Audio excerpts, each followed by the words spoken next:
আজকে তৈরি করে দেখাবো মাত্র 15 মিনিটে চুলায় ফ্রাই প্যানে ডিম ছাড়া কেক। যারা কেকের ডিমের ফ্লেভার পছন্দ করে না এবং কেক তৈরি করতে খুবই ঝামেলা মনে করেন, তো তাদের জন্য আমার আজকের কেক রেসিপিটি একদম ফাটাফাটি হবে। হাই গাইস, আসসালামু আলাইকুম, welcome back to my channel food quest by রাইন। তো দেখে নেওয়া যাক চুলায় ফ্রাই প্যানে ডিম ছাড়া কেক কীভাবে তৈরি করি। এই কেকটি তৈরি করা অন্য কেকের থেকে একটু আলাদা। যে প্যানে আমি কেকটি তৈরি করব এই প্যানে 1/4 কাপ বাটার নিয়ে নিলাম। এখন প্যানটা চুলায় বসিয়ে বাটারটাকে মেল্ট করে নেব। বাটারটা আমার একদম ভালো মতো মেল্ট হয়ে গেছে।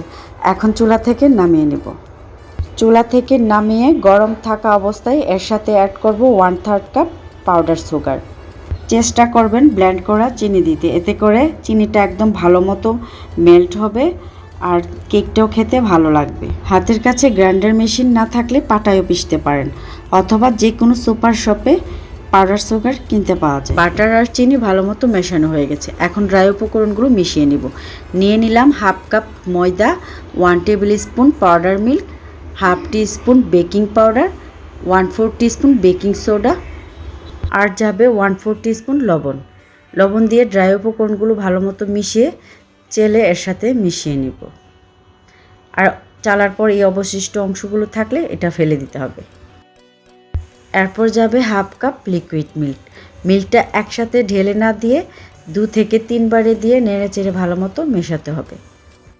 দুধটা একবারে সবটা ঢেলে দিলে ব্যাটারটা চাকা চাকা হয়ে দলা পেকে যেতে পারে। ব্যাটারটা একদম ভালো মতো মসৃণ হবে না, তাই 2 থেকে 3 বারে দুধটা ঢেলে নেড়ে চেড়ে মেশাতে হবে। দুধ মেশানো হয়ে গেলে এর সাথে যে কোনো পছন্দ মতো ফ্লেভার অ্যাড করতে হবে।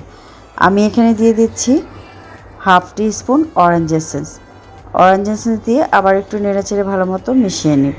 সব কিছু আমার মেশানো হয়ে গেছে।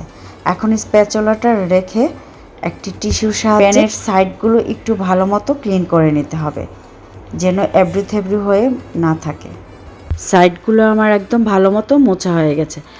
এখন একটি ঢাকনা দিয়ে ঢেকে ডাইরেক্ট চুলায় বসিয়ে দিব, আর এই ছিদ্রটাকে একটি টিস্যু অথবা কাগজ দিয়ে বন্ধ করে দিব। কেকটি আমার কুক হতে সময় লাগবে 15 থেকে 20 মিনিট। 15 মিনিট পর ঢাকনা উঠিয়ে দেখি কেকের কী অবস্থা। একটি কাঠি দিয়ে আমি চেক করে নিয়েছি। যদি কাঠিটি ক্লিন না আসতো তাহলে আমি আরও 5 মিনিট অপেক্ষা করতাম। যেহেতু কাঠিটি ক্লিন এসে গেছে, এর মানে কেকটি একদম ভালো মতো কুক হয়ে গেছে।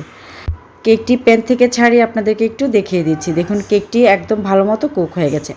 আবার এই প্যানে আমি কেকটিকে রেখে দিব। কেকটি ভালো মতো ঠান্ডা হয়ে গেলে এর উপর 1 কাপ ঠান্ডা দুধ স্প্রেড করতে হবে। দুধ দেওয়ার পর যখন দুধটা একদম ভালো মতো চুষে যাবে, এরপর পছন্দ মতো হুইপিং ক্রিম অথবা বাটার ক্রিম দিয়ে সাজিয়ে সার্ভ করব।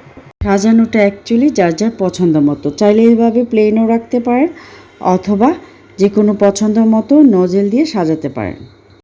দেখতে সুন্দর লাগার জন্য আমি একটি স্টার নজেল দিয়ে প্যানের সাইডগুলো একটু সাজিয়ে দিচ্ছি। দেখলেন তো কত সহজেই ডিম ছাড়া ফ্রাই প্যানে কেকটি তৈরি করা হলো। যে প্যানে ব্যাটারগুলো হয়েছে এই প্যানেই কুক করা, আবার এই প্যানেই ডেকোরেশন। ঠিক আছে, ডিম ছাড়া চুলায় ফ্রাই প্যান কেক রেসিপি আজ এখানে শেষ করছি। রেসিপিটি কেমন হলো একটি কমেন্ট করে জানাবেন। আশা করছি রেসিপিটি সবার কাছে খুবই ভালো এবং সহজ লেগেছে। সো গাইজ, রেসিপিটি ভালো লাগলে একটি লাইক দিতে যেন ভুলবেন না। আর এমন আরও ইন্টারেস্টিং রেসিপিগুলো পেতে চ্যানেলটি সাবস্ক্রাইব করে আমার পাশেই থাকবেন। তো সবাই অনেক বেশি ভালো থাকবেন and thank you so much for watching. আল্লাহ হাফিজ।